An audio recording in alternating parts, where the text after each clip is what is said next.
नमस्कार दोस्तों कल की एक घटना जिसने कि सोशल मीडिया पर हाहाकार मचाकर रखा है। घटना कुछ ऐसी है कि डासना मंदिर में एक लड़का, माफ कीजिए दोस्तों, एक मुस्लिम लड़का पानी पीने के लिए आता है। तो वहां पर जो प्रबंधक है और जो डासना मंदिर की सुरक्षा में वहां के स्थानीय निवासी हैं, वो उसको पकड़ते हैं, उससे पूछताछ करते हैं और फिर उसकी वहां पर पिटाई करते हैं। और इस बात पर इतना बड़ा संग्राम खड़ा हो जाता है कि जितने भी मुस्लिम प्रस्त वामपंथी होते हैं उनका हृदय पिघल जाता है और दुहाई देने लगते हैं कि देखो कैसे एक मुस्लिम बच्चे पर हिंदुओं ने लिंचिंग की, उसके साथ मार पिटाई की। द क्वींट से लेकर के सारा मीडिया इसी बात पर लग जाता है। विदेशों देश से लेकर के विदेशों तक की मीडिया इस बात को बताने में लग जाती है कि देखो देखो कैसे मुस्लिमों पर अत्याचार हो रहा है। और शाम होते होते दोस्तों एक व्यक्ति की गिरफ्तारी भी हो जाती है। परंतु ये इस घटना का एक पहलू है। अब दूसरा पहलू मैं आपको बताता हूं कि दूसरा पहलू क्या है। पहले यह समझिए, जब आप डासना मंदिर के सामने जाएंगे तो आपको पता लगेगा कि डासना मंदिर के मेन गेट पर बड़े साफ साफ बड़े अक्षरों में एक बात लिखी हुई है। आप कभी जाओगे तो नोट करिए, या आपको सोशल मीडिया से भी ये सभी तस्वीरें मिल जाएंगी कि डासना मंदिर के मेन गेट पर लिखा है कि यहां पर मुस्लिमों के आने पर निषेध है, मुस्लिमों का प्रवेश वर्जित है, यह मंदिर केवल और केवल सिर्फ हिंदुओं के लिए है।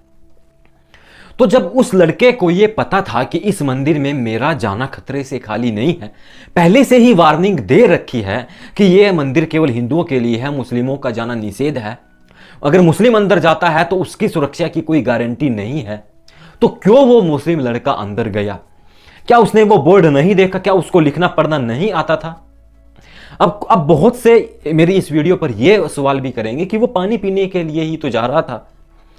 तो दोस्तों मैं आपको बताना चाहूंगा मुस्लिमों का यानी कि इस्लाम का एक और पहलू। इस्लाम में आप जानते हैं कि बहुत सारे फिरके हैं। मेनली तो यह कहा जाता है कि इस्लाम 72-73 फिरकों में बटा हुआ है। तो जो एक फिरका है और जो दूसरा फिरका है, एक फिरका दूसरे फिरके की मस्जिद में जाकर के नमाज भी नहीं पढ़ सकता। कई फिरकों की मस्जिदों में यहां तक लिखा हुआ है कि अगर उस फिरके का व्यक्ति यहां आया तो जो उसके साथ अंजाम होगा उसका जिम्मेवार वो खुद होगा। यानी कि इस्लाम में एक फिरका दूसरे फिरके का घोर दुश्मन है।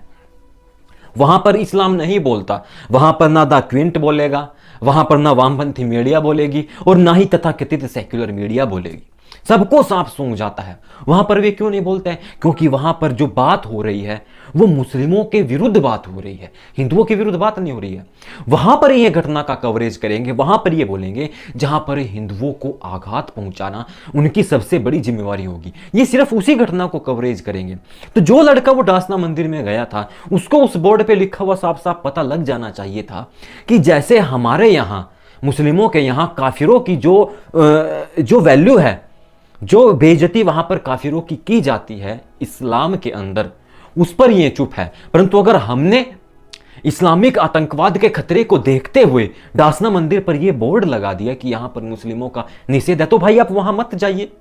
क्यों जाते हो आप वहां? और फिर ऐसी घटनाएं तो आपको मिलेंगी ही। जब एक बात आप देखिए, किसी भी सरकार के द्वारा कोई भी परियोजना चलाई जाती है या कोई भी नियम बनाया जाता है, कहीं भी वहां पर साफ साफ लिखा होता है कि आप ऐसा नहीं करेंगे तो आप सही रहेंगे, अगर आप ऐसा करेंगे, चोरी करेंगे, डकैती करेंगे, बलात्कार करेंगे, किसी की हत्या करेंगे तो आप दंड के पात्र होंगे। यह साफ साफ लिखा हुआ है, हमारे पास कानून है, साफ साफ लिखा हुआ है, कानून में ऐसा बताया गया है कि अगर आप ऐसा करोगे तो ये आपके साथ होगा। तो यही बात तो डासना मंदिर के गेट पर भी लिखी हुई है कि अगर यहां पर कोई मुस्लिम आया तो वो जो उसके साथ जो होगा वो उसके अंजाम का वो खुद जिम्मेवार होगा। बस यही घटना हुई। इसी घटना को सब लोग समझ नहीं पाए हैं। इस्लाम को लेकर के मैं आपको एक और अरब राष्ट्र की घटना बताता हूं। अरब राष्ट्रों ने विश्व राजनीति में अपनी अलग पहचान बनाने की कोशिश की है, यह आप भी जानते हैं, परंतु यह पहचान पूरी की पूरी मजहब पर आधारित है।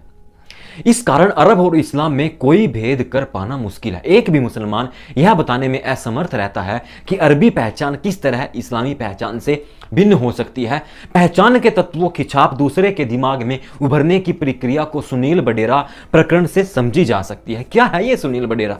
आइए बात करते हैं। श्री सुनील बडेरा 28 वर्षीय इंजीनियर के रूप में सऊदी अरेबिया की राजधानी रियाद में एक निर्माण कंपनी में आर्किटेक्ट के रूप में कर्मचारी थे। 1984 में वहां एक ट्रक दुर्घटना में उनकी मौत हो गई। उस दुर्घटना का जिम्मेदार एक ग्रीक नागरिक साबो को ठहराया गया। मृतक को मुआवजा देने के लिए बीमा कंपनी से 1 लाख रियाल वसूल किए गए। यह मामला वहां की शरीयत अदालत को सौंपा गया। ध्यान दीजिए, मामला शरीयत अदालत तक पहुंचा। यानी कि इस्लामिक कानून तक पहुंचा, जो इस्लामिक कानून और कुरान के आधार पर फैसला देती है, यानी कि जो शरी अदालत है वो इस्लाम के आधार पर फैसला देती है। शरीयत अदालत ने वसूले 1 लाख रियाल तो रख लिया गया और फैसला दिया कि सुनील बडेरा के आश्रितों को यानी कि परिवार को सिर्फ इसका 15वां भाग ही मिलेगा।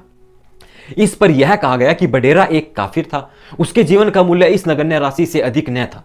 यह है इस्लामिक राज्य का इस्लामिक कानून। तो दोस्तों, शरीयत अदालत और सऊदी अरेबिया के अनुसार कुरान का यही फैसला है, और जो यह बताती है कि शरीयत में, कुरान में गैर मुस्लिमों को क्या नहीं दिया जा सकता।